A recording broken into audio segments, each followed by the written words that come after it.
రాత్రి గేమ్లో కూడా మనీష్ ఆడిందంతా కరెక్ట్గా ఉందండి, అంతా ఫేక్ కదా. వీళ్ళు ఆల్రెడీ 6 మాట్లాడేసుకున్నారు. ఏమని? ఏదైనా సరే మన వాళ్ళకి మనం ఎంకరేజ్ చేయాలి.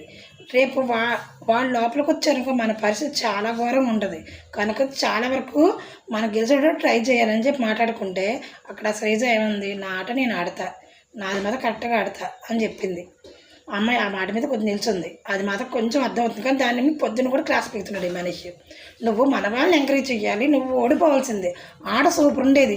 నువ్వు ముందు నీకు తీసేసినప్పుడు నువ్వు పడిపోతే, వాడు పడిపోతే అసలు ఎవరికి దక్కుని ఉండేది, ఎవరు అయ్యేవాళ్ళు కాదు. ఈసారి నువ్వు చేసావని చెప్పి మాట్లాడుతున్నాడు వాడు.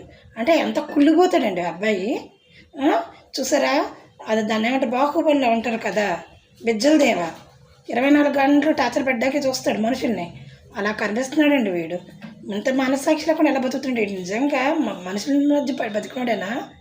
నాకేం అర్థం కావట్లా. వాళ్ళు సెలబ్రిటీలను సగత మనిషిపోయాడు, కనీసం అలాంటి మనుషులైనా అనుకోవాలి కదా. అది కూడా అనుకోవట్లే వాడు. నోటికి ఏది వస్తే అదే కుక్క వాగినట్టు వాగుతున్నాడు. వినేవాళ్ళు ఉన్నారు కదా అని చెప్పేసి వాళ్ళు తిట్టుకుంటున్నారు, మళ్ళీ తప్పదని వింటున్నారు. అదైపోయింది. వీళ్ళు కూర్చుంటే వీళ్ళ దగ్గర ఈ వాగుడు సంజనా గారి దగ్గర. మీరు మనం లీడర్స్ని, మనం అందరం కలిపి వానరులని ఎవరిని రానియమాకండి, ఏది ఇవ్వమాకండి. మీరు మమ్మల్ని రమ్మన్నారు అంతవరకే, వాళ్ళు కూడా లోపల రాణిస్తే నేను ఒప్పుకోను, నేను ఇక్కడ వానరని అంటున్నాడు. ఏదండి బిగ్ బాస్ ఏమైనా రాసి ఇచ్చేసాడు వీడికి ఏమైనా?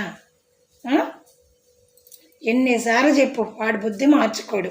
వాడి గుణం గుడిసేడిలాగే ఉంది. 24 గంటలు వాళ్ళ మీదే కళ్ళు.